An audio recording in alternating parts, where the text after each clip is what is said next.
Hello friends, welcome back to be English champion YouTube channel. Guys, आज जो story हम read करने वाले हैं उसका टाइटल है द लाइंग मंकी। गाइस, बहुत ही प्यारी और बहुत ही संवेदनशील स्टोरी है। पढ़कर आपको काफ़ी मज़ा आएगा और बहुत कुछ इस स्टोरी से आपको सीखने को भी मिलेगा। गाइस, आज की इस वीडियो में हम कवर करेंगे English reading skills, comprehension skills, English grammar and vocabulary को।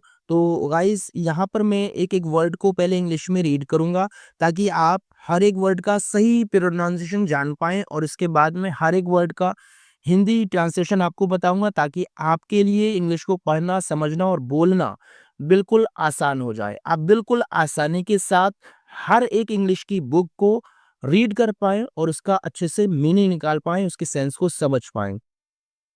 और इसके साथ-साथ हम इंग्लिश ग्रामर और जो वोकैब्युलरी है उसको भी डिस्कस करते चलेंगे। सो गाइस, वीडियो में एंड तक बने रहिएगा। स्टोरी अच्छी लगे तो लाइक, शेयर और कमेंट ज़रूर कीजिएगा। तो स्टार्ट करते हैं। द लाइंग मंकी यानी झूठा बंदर। मंकी एक नाउन पार्ट्स ऑफ स्पीच है और लाइंग एक एडजेक्टिव पार्ट्स ऑफ स्पीच है। यहाँ पर लाइंग का मतलब है झूठ बोलना, तो झूठ बोलने वाले को झूठा कहते हैं और ये लाई वर्ड से बना है यानी LIE। लाई एक वर्ब पार्ट्स ऑफ स्पीच होता है जिससे लाइंग भी बना है, और एक और वर्ड बनता है जिसको हम लायर कहते हैं, वो नाउन पार्ट्स ऑफ स्पीच होता है। तो इसका मतलब हुआ झूठा बंदर यानी द लाइंग मंकी।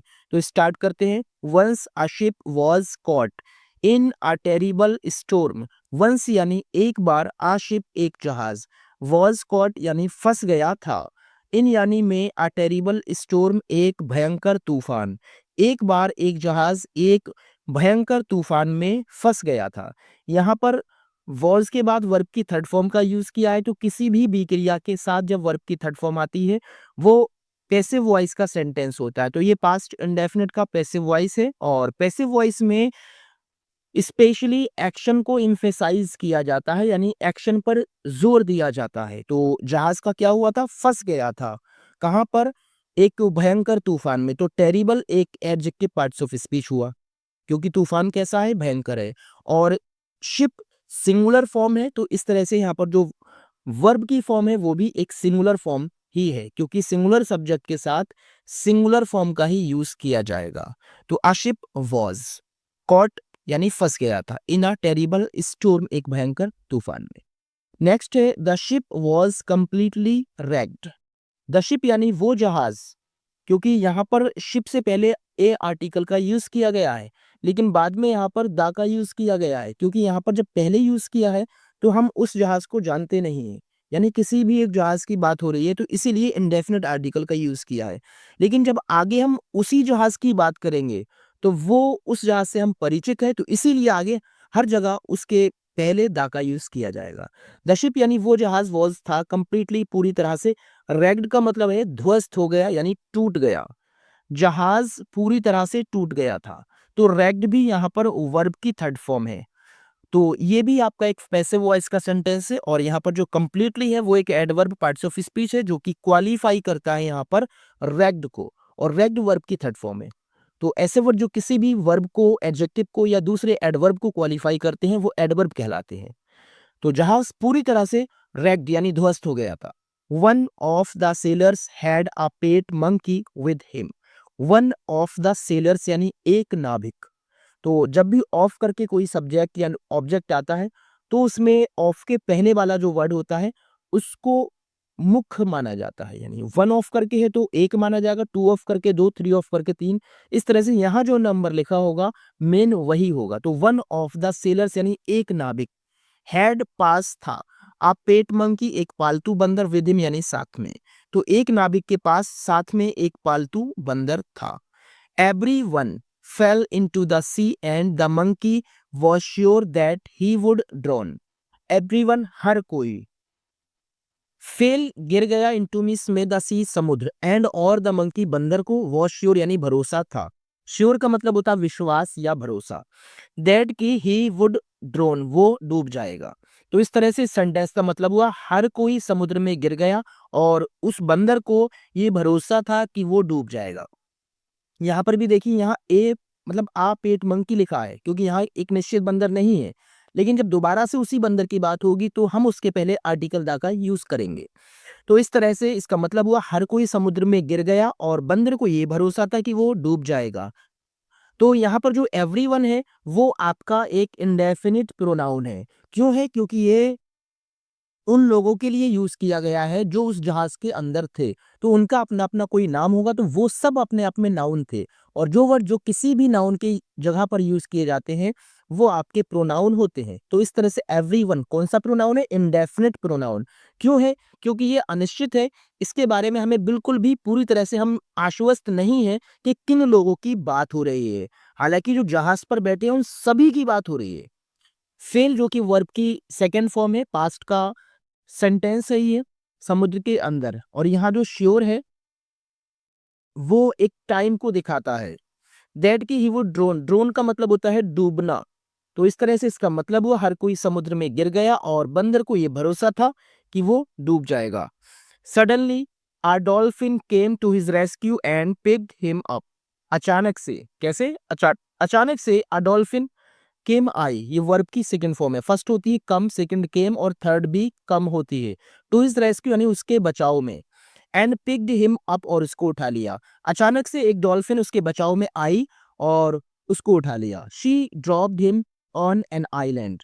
शी यानी उसने, ड्रॉप्ड यानी छोड़ दिया, हिम उसको, ऑन एन आइलैंड यानी एक आइलैंड के ऊपर। उसने उसको एक आइलैंड के ऊपर छोड़ दिया। तो ड्रॉप एक सेकंड फॉर्म है, ड्रॉप्ड यानी सेकंड फॉर्म है, सिंपल पास्ट टेंस का सेंटेंस है। इसका मतलब होता है छोड़ना। और ड्रॉप मीन्स एक बूंद भी होती है।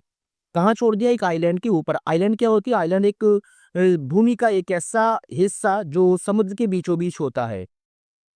The dolphin asked the monkey, do you know the island, यानी this island. The dolphin asked, पूछा, द मंकी, उस बंदर से, डू यू नो, क्या आपको पता है? जब डू का यूज सेंटेंस के स्टार्ट में किया जाता है तो वो एक हेल्पिंग वर्ब का काम करता है। और इसको इंग्लिश में हिंदी में ट्रांसलेट करते समय इसका हिंदी मीनिंग क्या से स्टार्ट करते हैं? डू यू, क्या आपको नो पता है? दिस आइलैंड, इस आइलैंड के बारे में क्या आपको पता है? द मंकी लाइड, बंदर झूठ बोला। यस, हाँ, आई डू, मैं जानता हूँ। यहाँ पर आई डू यानी हेल्पिंग वर्ब के बाद सेंटेंस को खत्म कर दिया गया। तो हम इसके आगे क्या पढ़ेंगे? इसके आगे हम वही पढ़ेंगे जो इससे पहले जिसकी बात की गई है। क्या पूछा था डॉल्फिन ने? क्या आपको इस आइलैंड के बारे में पता है या जानते हो? तो इसीलिए I do, yes I do, हाँ मैं जानता हूँ, हाँ मुझे पता है। In fact the king of the island is my best friend. In fact यानी वास्तव में, the king of the island, इस आइलैंड का राजा, इज माई बेस्ट फ्रेंड यानी मेरा बेस्ट फ्रेंड है। Do you know that I am actually a prince? Do you no, क्या आपको पता है? दैट की I am actually a prince, मैं सचमुच एक राजकुमार हूं। Now the dolphin knew that no one lived on the island. Now अब द डॉल्फिन न्यू, जान गई, ये नो की सेकंड फॉर्म है। तो जहां भी आपको सेकंड फॉर्म दिखेगी वो सिंपल पास्ट टेंस का सेंटेंस होगा। न्यू यानी जान गई, दैट की नो वन या जानती थी, दैट की नो वन कोई नहीं लिव्ड रहता था, ऑन द आइलैंड उस आइलैंड के ऊपर कोई नहीं रहता था, ये उसको पता लग गया। शी सेड, उसने कहा, ओ अरे, so now you can be a king. तो सो मीन्स तो, नाउ अब यू, आप कैन भी बन सकते हो। तो कैन सामर्थ्य यानी एबिलिटी के लिए, और सामर्थ्य के लिए, और वैसे परमिशन के लिए भी इसका यूज किया जाता है। तो यहाँ पर एबिलिटी के लिए यूज किया गया है जो कि एक मॉडल है। कैन भी बन सकते हो, बी मीन्स बनना या होना होता है। अ किंग एक राजा, तो अब आप एक राजा बन सकते हो। द मंकी आस्क्ड, बंदर ने कहा, how can I be a king, how कैसे, कैन सकता हूँ, आई में बी बन, अ किंग एक राजा, मैं एक राजा कैसे बन सकता हूँ? The dolphin replied, as you are the only creature on this island, you will naturally be the king. Dolphin ने रिप्लाइड यानी जवाब दिया, एज, क्योंकि, एज एक कंजंक्शन है जिसका मतलब है यहाँ क्योंकि।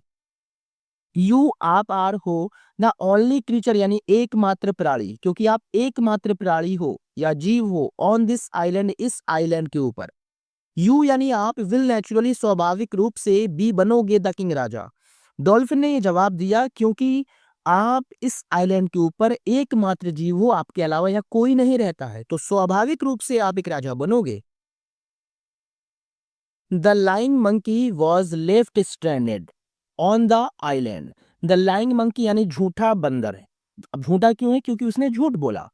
तो झूठा बंदर वॉज यानी था, लेफ्ट स्ट्रैंडेड का मतलब होता है फंसा रह गया। ऑन द आइलैंड, उस आइलैंड के ऊपर, तो इस तरह से झूठा बंदर उस आइलैंड के ऊपर फंसा रह गया। लेफ्ट का मतलब होता है छूट जाना, जो कि लीव की थर्ड फॉर्म है, और छूट जाना, रह जाना, और स्ट्रैंडेड का मतलब होता है फंसा हुआ या असहाय। तो स्ट्रैंडेड एक एडवांस्ड लेवल का वर्ड है, इसको आप याद करेंगे। स्ट्रैंडेड यानी फंसा हुआ। तो झूठा बंदर उस आइलैंड के ऊपर फंसा हुआ रह गया, और ये अपने आप में एक पैसिव वॉइस का सेंटेंस है। मोरल की बात करते हैं, lying never gets you anywhere, यानी लाइंग झूठ बोलने से नेवर कभी नहीं, गेट्स यू यानी आप प्राप्त कर पाते हो एनीवेयर कहीं पर भी, यानी इसका मतलब है lying never gets you anywhere, यानी झूठ बोलने से कभी कुछ हासिल नहीं होता है। अगर आप झूठ बोलेंगे तो आप कभी भी अपनी डेस्टिनेशन, अपनी मंजिल तक नहीं पहुंच पाएंगे। तो गाइस, ये थी हमारी एक शॉर्ट मोरल स्टोरी। आपको अच्छी लगी हो तो प्लीज लाइक, शेयर और कमेंट जरूर कीजिएगा। And thank you so much for watching this video. Keep learning and keep watching.